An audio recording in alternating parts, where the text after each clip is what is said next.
وَلَكُمْ نِصْفُ مَا تَرَكَ أَزْوَاجُكُمْ إِن لَّمْ يَكُن لَّهُنَّ وَلَدٌ فَإِن كَانَ لَهُنَّ وَلَدٌ فَلَكُمُ الرُّبُعُ مِمَّا تَرَكْنَ مِن بَعْدِ وَصِيَّةٍ يُوصِينَ بِهَا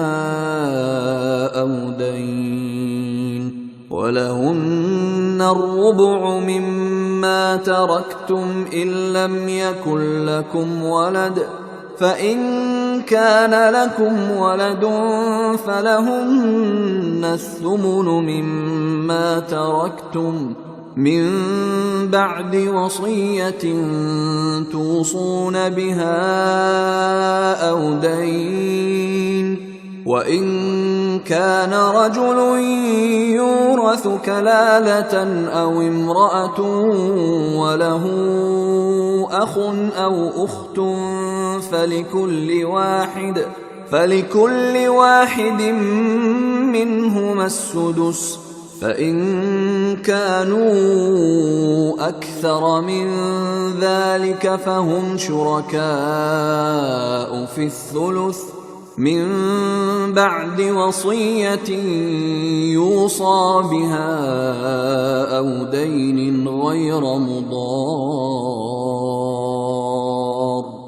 وصية من الله والله عليم حليم۔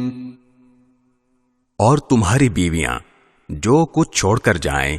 اس کا آدھا حصہ تمہارا ہے، بشرطے کہ ان کی کوئی اولاد زندہ نہ ہو، اور اگر ان کی کوئی اولاد ہو تو اس وصیت پر عمل کرنے کے بعد جو انہوں نے کی ہو اور ان کے قرض کی ادائیگی کے بعد تمہیں ان کے ترکے کا چوتھائی حصہ ملے گا،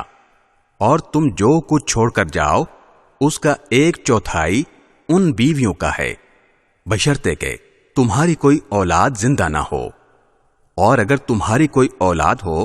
تو اس وصیت پر عمل کرنے کے بعد جو تم نے کی ہو اور تمہارے قرض کی ادائیگی کے بعد ان کو تمہارے ترکے کا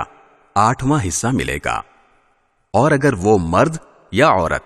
جس کی میراث تقسیم ہونی ہے ایسا ہو کہ نہ اس کے والدین زندہ ہوں نہ اولاد، اور اس کا ایک بھائی یا ایک بہن زندہ ہو، تو ان میں سے ہر ایک 1/6 حصے کا حقدار ہے، اور اگر وہ اس سے زیادہ ہوں تو وہ سب 1/3 میں شریک ہوں گے، مگر جو وصیت کی گئی ہو اس پر عمل کرنے کے بعد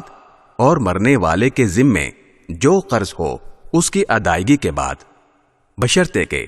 وصیت یا قرض کے اقرار کرنے سے اس نے کسی کو نقصان نہ پہنچایا ہو۔ یہ سب کچھ اللہ کا حکم ہے، اور اللہ ہر بات کا علم رکھنے والا بردبار ہے۔